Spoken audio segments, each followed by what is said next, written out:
자각몽은 일반적인 꿈과는 다르게 자기가 꿈을 꾸고 있다는 것을 자각하는 것을 말합니다. 인지능력이 높은 사람일수록 자각몽을 꿀 확률이 높아진다고 하며, 네덜란드의 내과의사인 에덴이 1913년 처음 말했으며 꿈을 꾸고 있다는 것을 자각하고 있는 상태이기 때문에 어느 정도 통제가 가능하게 됩니다. 2010년 자각몽을 소재로 한 인셉션이 개봉하고 인기를 끌면서 주목받게 되었습니다. 꿈을 자각하고 통제가 가능해져 일관성 있는 꿈을 꾸며 원인은 아직까지 명확하게 밝혀지지는 않았습니다. 하지만 자각몽을 꾸는 방법은 인터넷에 널리 알려졌는데, 방법은 다음과 같습니다. 하나, 수면에는 완전한 수면인 비렘 수면과 뇌는 깨어있는 렘 수면으로 나뉘는데, 렘 수면 주기를 파악해 그 주기에 의식적으로 깨는 연습을 해야 합니다. 둘, 렘 수면에 깼다면 힘을 빼고 꾸고 싶은 꿈을 상상합니다. 셋, 꿈에서 깨어나면 꿈의 내용을 기록합니다. 이 과정이 반복되면 꿈의 집중력이 향상됩니다. 넷, 훈련을 통해 자각몽을 꾸었다면 벽을 통과하거나 코와 입을 막고 숨을 쉬는 등 현실인지를 체크합니다. 자각몽은 다양한 것을 생생하게 해볼 수 있고 악몽을 통제하는 등 장점도 많지만 현실 도피, 수면 부족으로 이어질 수 있으니 심하게 빠지는 것은 좋지 않으며 현실과 헷갈리지 않도록 주의해야 합니다.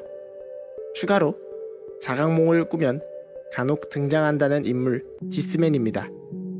그는 자각몽 상태에서도 통제가 되지 않는다고 하며 2006년 뉴욕의 정신과 의사가 자신의 환자들이 꿈에서 매일 똑같은 남자가 자신을 괴롭힌다는 이야기를 듣게 됩니다.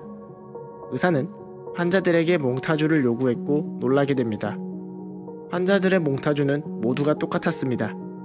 다른 곳에 살고 환경이 다른 사람들의 꿈에 똑같은 남자가 나타난다는 점에 이상함을 느낀 의사는 몽타주를 바탕으로 조사에 나서게 됩니다.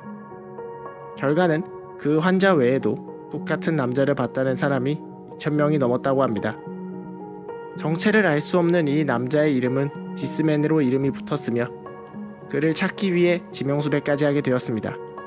하지만 결국 그가 누구인지 전혀 정체를 밝히지 못했습니다. 정신의학 전문가들은 집단 무의식 때문이라고 주장했고, 일부에서는 디스맨이 꿈속을 돌아다니는 초능력자라고 주장하기도 했습니다. 하지만 사실 디스맨은 2009년에서 2010년에 이탈리아의 사회학자이자 마케팅 업체 직원인 안드레아 나텔레가 만들어낸 것이며, 디스맨을 찾는 사이트 역시 그 업체가 소유한 도메인임이 드러났습니다.